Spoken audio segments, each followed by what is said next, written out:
Durante 7 años, Cindy James recibió llamadas a medianoche, pero cada vez que la policía rastreó la línea, el origen era el mismo: ninguna parte.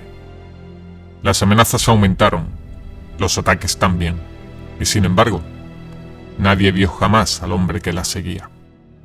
La pregunta es simple: ¿cómo se puede acosar a alguien sin dejar ni un solo rastro? Pasa y observa.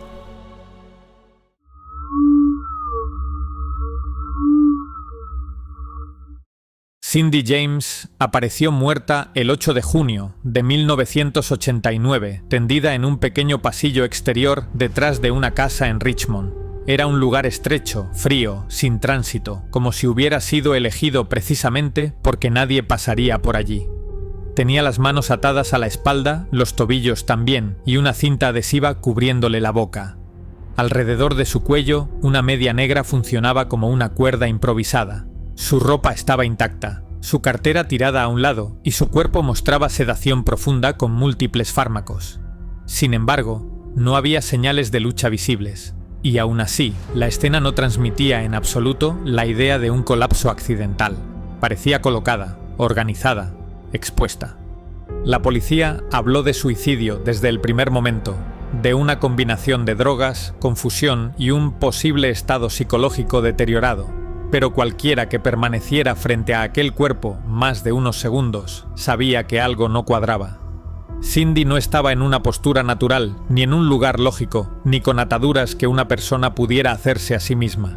Era como si alguien hubiese querido que la encontraran así, reducida al silencio en un rincón donde nada ni nadie podía ayudarla. Ese fue su final. Pero la historia que la llevó hasta allí comenzó 7 años antes, cuando Cindy era enfermera. Vivía en un barrio tranquilo y jamás imaginó que su vida iba a convertirse en una sucesión de llamadas anónimas, amenazas, irrupciones silenciosas y noches en las que sentía que alguien estaba dentro de su casa, aunque no pudiera demostrarlo. Al principio fueron llamadas breves, apenas respiraciones en la línea. Luego susurros, después amenazas explícitas. Cindy acudió varias veces a la policía, pero cuando rastreaban la procedencia, los informes decían siempre lo mismo: sin origen detectable. Era como si no existiera la línea desde la que la llamaban, como si la voz saliera de un vacío imposible de seguir, y aún así, las amenazas eran cada vez más concretas. Su familia le pidió que se mudara, pero Cindy insistía en que la vigilaban incluso fuera de casa, en el trabajo, en el coche, en la calle. Una noche aseguró haber visto una figura masculina acechándola entre los árboles del jardín, inmóvil, observándola. Cuando la policía revisó la zona, no encontró ni huellas, ni pisadas, ni rastro de entrada. Solo el césped hundido en un punto, como si alguien hubiera estado allí de pie durante largo rato. Las cosas empezaron a volverse físicas poco después. Una noche, Cindy condujo hacia su casa y sintió que alguien la seguía. Aceleró. Giró por 2 calles consecutivas intentando despistar al vehículo. Cuando llegó a su garaje, corrió hacia la puerta. En el interior del coche encontraron los cables del teléfono arrancados y la puerta del conductor con marcas de fuerza. Cindy estaba aterrorizada, temblando, descalza, diciendo que alguien había intentado entrar mientras conducía. Nadie vio nada, pero los daños eran reales. Semanas más tarde, sus amigos la encontraron tirada en el sótano de su casa. Estaba atada, amordazada y con varias heridas punzantes superficiales. Cindy aseguraba que 3 hombres habían entrado, la habían sujetado y la habían arrastrado escaleras abajo.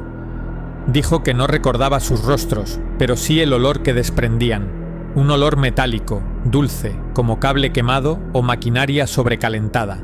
La policía volvió a registrar la casa. Ninguna ventana rota, ninguna puerta forzada.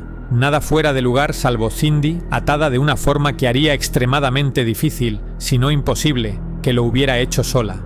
A partir de ese momento, el acoso tomó un ritmo inquietante. Las ventanas amanecían abiertas. Las luces se encendían solas. En el jardín aparecían huellas que no coincidían con nadie del entorno. Y una noche, al volver del trabajo, Cindy encontró a su perro tumbado en el césped con un cable enredado alrededor del cuello. Aún respiraba. La policía llegó minutos después, pero no había rastro de ningún intruso. como siempre. Cindy empezó a vivir rodeada de notas amenazantes que aparecían en la puerta, en el buzón o clavadas en la cerca del jardín. Mensajes breves, escritos con mayúsculas recortadas de revistas, que decían cosas como «vas a morir», «te estoy observando», o simplemente su nombre subrayado varias veces. Lo inquietante no era solo el contenido, era el hecho de que aparecían incluso cuando cambiaba la cerradura, incluso cuando instaló alarmas, incluso cuando pidió a amigos que se quedaran a dormir en el salón para vigilar. Nadie vio jamás quién las dejaba. Con el tiempo, Cindy empezó a perder peso. Dormía poco, tenía constantes ataques de ansiedad y vivía con la sensación de que alguien podía entrar en su casa en cualquier momento. Y lo más perturbador es que, casi cada vez que ella decía haber oído algo, los policías llegaban y encontraban señales reales. Una ventana forzada desde dentro, un cable cortado, la línea telefónica desconectada desde el exterior de la vivienda. Pero sin testigos, sin huellas útiles, sin un rostro, el caso se volvía más confuso. En una ocasión, Cindy llamó a emergencias diciendo que alguien estaba dentro de la casa. Cuando llegaron, la encontraron apoyada en una pared, temblando, con un cuchillo clavado en su mano izquierda, atravesando una nota que decía «No volverás a gritar». La escena parecía un ritual. No había signos de lucha, pero Cindy estaba en estado de shock. Si quieres más casos como este, dale like, suscríbete y únete a los observadores.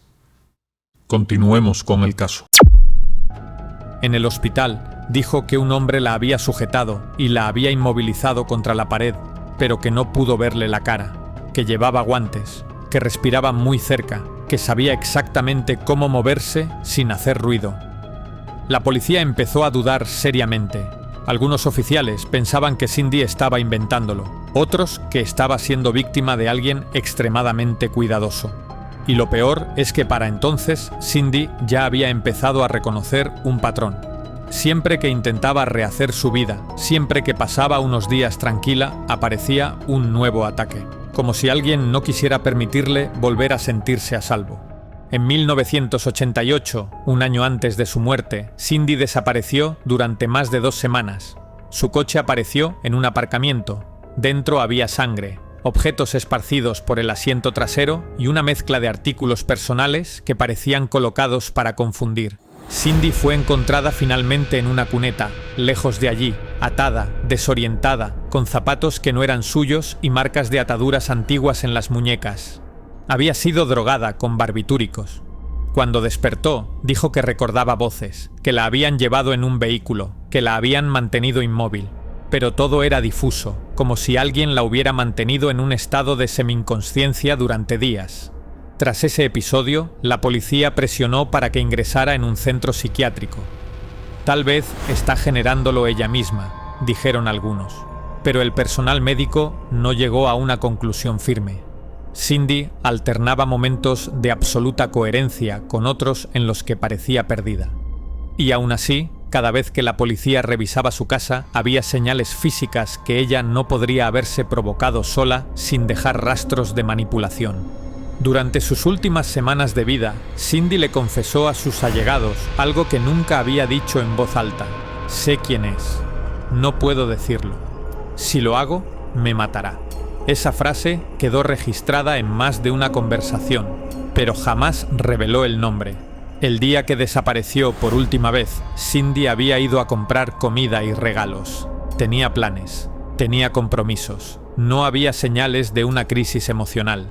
Sus tarjetas fueron usadas de forma normal durante el día. Nadie vio nada extraño y al anochecer simplemente dejó de responder llamadas. Su coche apareció más tarde en un centro comercial. Las puertas estaban abiertas. Dentro, un cartón con mensajes recortados. «Ahora sí, te atrapamos». La llave estaba tirada a pocos metros, como si alguien la hubiera dejado caer a propósito. 5 días después, encontraron su cuerpo detrás de aquella casa. Y lo peor de todo son los detalles finales del informe.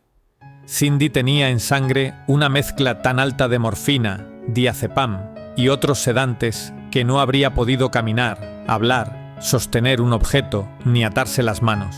mucho menos colocarse cinta en la boca o ajustarse una media al cuello, y aún así, la policía afirmó que podía tratarse de un acto voluntario. El caso se cerró sin culpables, sin sospechosos, sin respuestas, y con una única certeza. Durante 7 años, Cindy James dijo que alguien la estaba cazando. Durante 7 años, pidió ayuda. Durante 7 años, aseguró que ese hombre existía.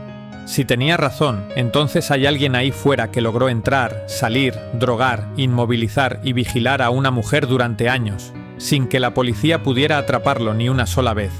Si no la tenía, entonces una mujer consiguió atarse a sí misma de una forma físicamente imposible, colocarse cinta, drogarse hasta quedar inconsciente y arrastrarse hasta un pasillo donde moriría sin dejar señales de lucha.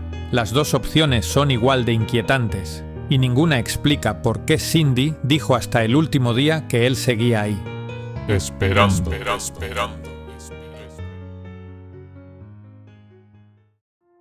La evidencia es que Cindy perdió la vida en aquel callejón. Pero la pregunta sigue en el aire. ¿Fue realmente Cindy acosada por una o varias personas? ¿O quizás se lo inventó todo? Quiero saber qué piensas. Escríbelo en los comentarios. La guarida se cierra aquí por hoy. Solo tú decides si permanece cerrada o no. Si quieres volver a cruzar esta puerta, si quieres ver el resto de lo que esconde, házmelo saber en los comentarios. Un like abrirá la siguiente puerta. Una suscripción mantendrá viva la llama. Solo tú decides si este lugar sigue respirando. Hasta entonces, observa, que yo seguiré vigilando.